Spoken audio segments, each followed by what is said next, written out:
Hello students. Last class में हमने एरोमेसिटी पे कुछ सवाल देखे थे। डिफरेंट टाइप ऑफ क्वेश्चंस हमने बनाए थे। आज मैं आपको एक नया टॉपिक चालू करने वाला हूँ जिसको हम बोलते हैं क्या, हाइपर कंजुगेशन, है ना। हाइपर कंजुगेशन, ठीक है। तो हाइपर कंजुगेशन को हम सिग्मा पाई रेजोनेंसी बोलते हैं या नो बॉन्ड रेजोनेंसी बोलते हैं। क्या बोलते हैं? नो बॉन्ड रेजोनेंस, है ना, भी बोलते हैं। होता क्या है नॉर्मली, जैसे मैंने आपको एक, है ना, एक एग्जांपल लिया अगर मैंने, है ना, देखिए क्या लेता मैं। मैंने ये लिया है आपका कुछ इस तरीके का, है ना, एक एल्कीन लिया है और ये क्या हो रहा है, ये इस तरीके से है ना। अब क्या होगा, सिग्मा पाई रेजोनेंस से बोलते हैं कि ये जो हाइड्रोजन है ना, ये हाइड्रोजन क्या करेगा कि ये अपना, ये जो है इलेक्ट्रॉन, एक ये कार्बन का इलेक्ट्रॉन है, एक हाइड्रोजन, दोनों इलेक्ट्रॉन यहाँ ट्रांसफ़र कर देगा। और ट्रांसफ़र करने के बाद ये पाई बॉन्ड यहाँ आ जाएंगे और इस तरीके से आपका यहाँ क्या होगा कि एक रेजोनेंस होगा। ये देखिए आप, और यहाँ माइनस और यहाँ H+। इस तरीके से ये जो मॉलिक्यूल है वो सेवरल टाइम्स, है ना, इस तरीके से वो चेंज होते रहता है। कभी ये हाइड्रोजन भी यहाँ से अपने इलेक्ट्रॉन दे करके, और मतलब ये भी कर सकता है, ये भी कर सकते हैं, है ना, दोनों ही ये चीज़ कर सकते हैं। और इस तरह से आपका क्या होगा, ये रेजोनेंस, है ना, होगा। तो इसे हम क्या बोलते हैं, हाइपर कंजुगेशन बोलते हैं। तो ऐसा देखा गया कि ये जो आपका, है ना, सो ये जो डबल बॉन्ड है और डबल बॉन्ड से लगा हुआ जो कार्बन है, इसे हम अल्फ़ा कार्बन बोलते हैं। तो जितना ज़्यादा अल्फ़ा कार्बन होगा, है ना, उतना ही ज़्यादा आपका हाइपर कंजुगेशन होगा। और जितना ज़्यादा हाइपर कंजुगेशन होगा, है ना, तो उससे स्टेबिलिटी भी बढ़ती है आपकी, है ना। तो पहले तो हम कुछ एग्जांपल्स देख लेते हैं। देखिए, जैसे ये एक एग्जांपल है हमारा, है ना, ये है आपका, फिर ये है, फिर आपका कुछ ऐसा है, फिर ये जो है, इसको थोड़ा चेंज कर देते हैं हम, है ना। क्या करते हैं,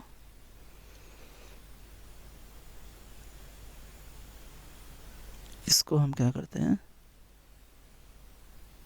कि यहाँ ऐसा ले लेते हैं, है ना। यहाँ हमने क्या किया, यहाँ हमने H ले लिया, है ना, और फिर बाद में हमने ये, है ना, सभी जगह ऐसा H ले लिया। अब देखिए, यहाँ जो अल्फ़ा कार्बन है, अल्फ़ा कार्बन टोटल 4 है ना, और इन चारों अल्फ़ा कार्बन पे 3-3 हाइड्रोजन है, इसलिए यहाँ पर टोटल 12 अल्फ़ा हाइड्रोजन है। यहाँ अल्फ़ा हाइड्रोजन की बात करें तो यहाँ अल्फ़ा हाइड्रोजन आपके 3 अल्फ़ा कार्बन, और तीनों अल्फ़ा कार्बन पे 3-3 अल्फ़ा हाइड्रोजन, तो यहाँ 9 है। यहाँ पर उसी तरह 6 हो जाएंगे, यहाँ पर 3, और यहाँ पर हो जाएंगे alpha H is equals to 0। तो जितना अल्फ़ा H ज़्यादा होगा उतना ही ज़्यादा क्या होगा, आपका टेंडेंसी होगी हाइपर कंजुगेशन की, है ना। तो हम एप्लीकेशन अगर पढ़ें तो ये हम कह सकते हैं क्या, देखिए आप, कि स्टेबिलिटी ऑफ एल्कीन जो है वो बढ़ेगी जब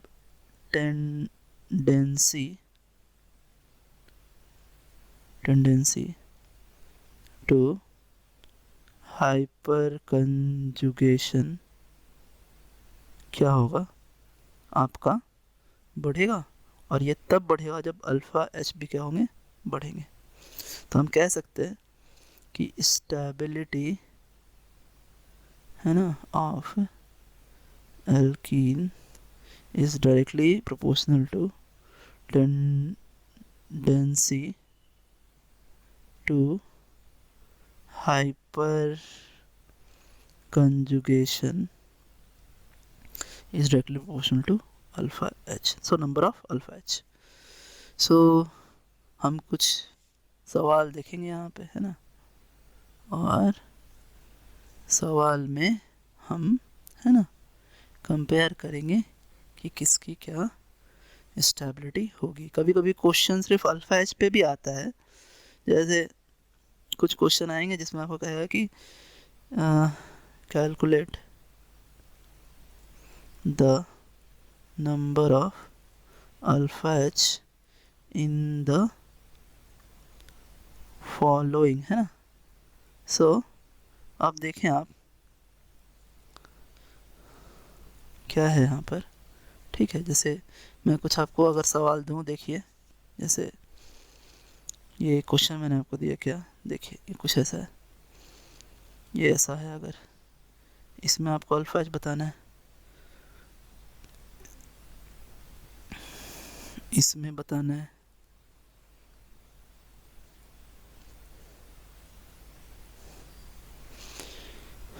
कुछ ऐसा दे के रखे अगर आपको, है ना।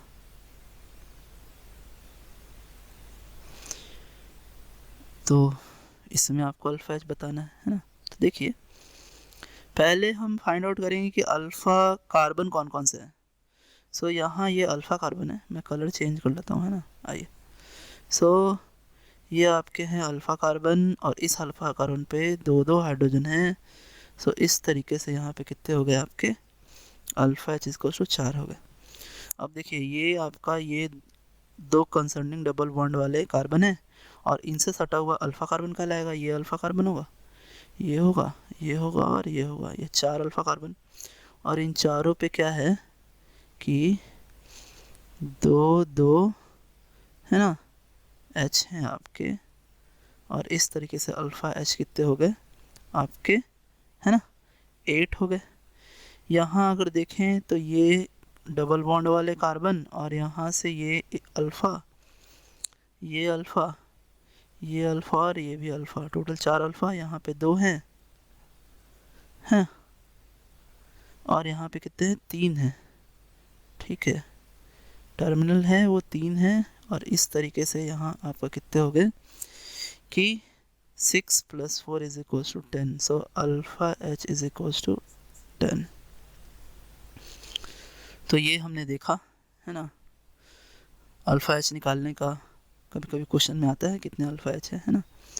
आगे चले अगर हम, है ना, अब स्टेबिलिटी के बारे में अगर हमसे क्वेश्चन पूछे, है ना, कि कौन सा ज़्यादा स्टेबल है, तो देखें अगर क्वेश्चन कुछ ऐसा आ रहा है, इन दोनों में आपको पूछ रहा है, ये देखें आप कुछ क्वेश्चन हैं। सो है ना, कंपैरिजन ऑफ, है ना, स्टेबिलिटी, है ना, ऑफ एल्कीन। तो ये कुछ ऐसा क्वेश्चन है आपका, है ना, देखिए फिर कुछ ऐसा दिया है आपको, ये, है ना, इसको थोड़ा चेंज और कर देता हूँ ऐसा, है ना, ये कुछ ऐसा है ना, फिर कुछ ऐसा देख रखा है, ये 3 कंपेयर करने को बोल रहा है आपको। तो देखिए यहाँ अल्फ़ा एच जो है वो कितने हैं, 12 हैं, यहाँ अल्फ़ा एच जो है वो 9 है, और यहाँ अल्फ़ा एच कितने हैं, 6 है। तो जब हम कंपेयर करेंगे तो जितना ज़्यादा अल्फ़ा एच उतना ज़्यादा स्टेबिलिटी, इस तरीके से होगा आपका ये। आगे क्वेश्चन 2 अगर देखें, इन दोनों को अगर कंपेयर करना हो हमें, देखें गौर से, है ना। सो इसे कंपेयर करना है, और एक अपने को, है ना, इसे कंपेयर करना है। जब हम कंपेयर करेंगे तो देखिए यहाँ जो अल्फ़ा एच है वो अल्फ़ा एच कितने 4 है, यहाँ जो अल्फ़ा एच है वो अल्फ़ा एच है आपके 4 + 3 दैट इज़ 7। अल्फ़ा एच कितने हैं 7 है, तो ये ज़्यादा स्टेबल होगा। और भी अगर हमें कंपेयर करें तो देखिए कुछ क्वेश्चंस और देता हूँ मैं आपको, है ना। कुछ ऐसा है अगर, है कि नहीं, ये देखें, ये ऐसे दिया है, ये यहाँ है और ये वो एक आपका क्या है ना, ये यहाँ पे।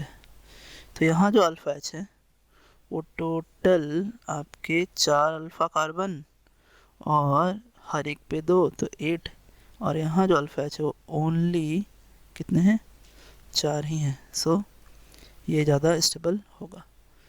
तो बस हम यहाँ क्या करते हैं कि हम अल्फ़ा एच काउंट करते हैं और अल्फ़ा एच काउंट करके हम बताते हैं कि कौन सा ज़्यादा स्टेबल है ना। सो आज के लिए इतना ही स्टूडेंट्स, है ना। Thanks, have a nice day students.